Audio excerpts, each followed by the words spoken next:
अस्सलाम वालेकुम. ಇವತ್ತು ಕನ್ನಡ ಎಕ್ಸಾಮ್ ಮಾಡ್ತಾ ಇದ್ದೀವಿ, ಕನ್ನಡ ವಾರ್ಷಿಕ ಪರೀಕ್ಷೆ. ಎಲ್ಲರೂ ಕನ್ನಡ ಕಲ್ತಿದ್ದೀರಲ್ಲ? ಹೌದು. ಈಗ ಮೊದಲನೇ ಪ್ರಶ್ನೆ, ಕ್ವಶನ್ ನಂಬರ್ 1 ನೋಡಿ. ಆದಿಂದ ಲಾವರೆಗೆ ವರ್ಣಮಾಲೆ ಬರೆಯಿರಿ. ಕನ್ನಡ ಆಲ್ಫಾಬೆಟ್ ಆ ಈ ಅಹಾವರೆಗೆ ಬರಿಬೇಕು, ಆಮೇಲೆ ಕಕ್ಕ ಗಗನ ಲಾವರೆಗೆ ಬರಿಬೇಕು, ಆಮೇಲೆ ಹೊಂದಿಸಿ ಬರೆಯಿರಿ. ಹೊಂದಿಸಿ ಬರೆಯಿರಿ ಅಂದ್ರೆ ಏನು?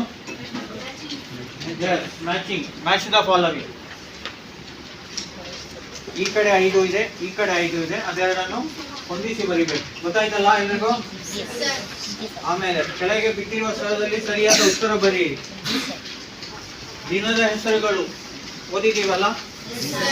ಸೋಮವಾರ, ಮಂಗಳವಾರ, ಬುಧವಾರ. ಅಲ್ಲಿ ಬಿಟ್ಟ ಸ್ಥಳವನ್ನು ತುಂಬಿಸಬೇಕು. ಆಮೇಲೆ 5 ತರಕಾರಿಗಳ ಹೆಸರನ್ನು ಬರೆಯಿರಿ. ತರಕಾರಿ ಅಂದ್ರೆ ವೆಜಿಟೇಬಲ್ಸ್. ಆಮೇಲೆ 5 ಹಣ್ಣುಗಳ ಹೆಸರನ್ನು ಬರೀಬೇಕು. ಗೊತ್ತಾಯ್ತಲ್ಲ ಎಲ್ಲರಿಗೆ? ಓಕೆ, ಈಗ ಅಷ್ಟು ಬರೆಯಿರಿ, ಆಮೇಲೆ ಹೇಳ್ತೀವಿ. ಪ್ರಶ್ನೆಯಲ್ಲಿ ಯಾವುದಾದರೂ ಸಂಶಯ ಇದ್ರೆ ನೀವು ಕೇಳಬಹುದು. ಓಕೆ, ಇದು ಜಾಮಿಯಾ ಸೈಯದಿನಾ ಅನಸ್ ಇಬ್ನ್ ಮಾಲಿಕ್ ಮದ್ರಸಾ ತುಮಕೂರಿನಲ್ಲಿ ನಾವು ಮಕ್ಕಳಿಗೆ ಕನ್ನಡ ಕಲಿಸ್ತಾ ಇದ್ದೀವಿ. ಇವತ್ತು ವಾರ್ಷಿಕ ಪರೀಕ್ಷೆ, ಎಲ್ಲ ಮದ್ರಸಾ ಮಕ್ಕಳು ಕನ್ನಡ ಕಲಿತಾ ಇದ್ದಾರೆ. ಎಲ್ಲರಿಗೂ ಶುಭಾಶಯ. ಪರೀಕ್ಷೆಗೆ ಎಲ್ಲರೂ ಶುರು ಮಾಡಿ.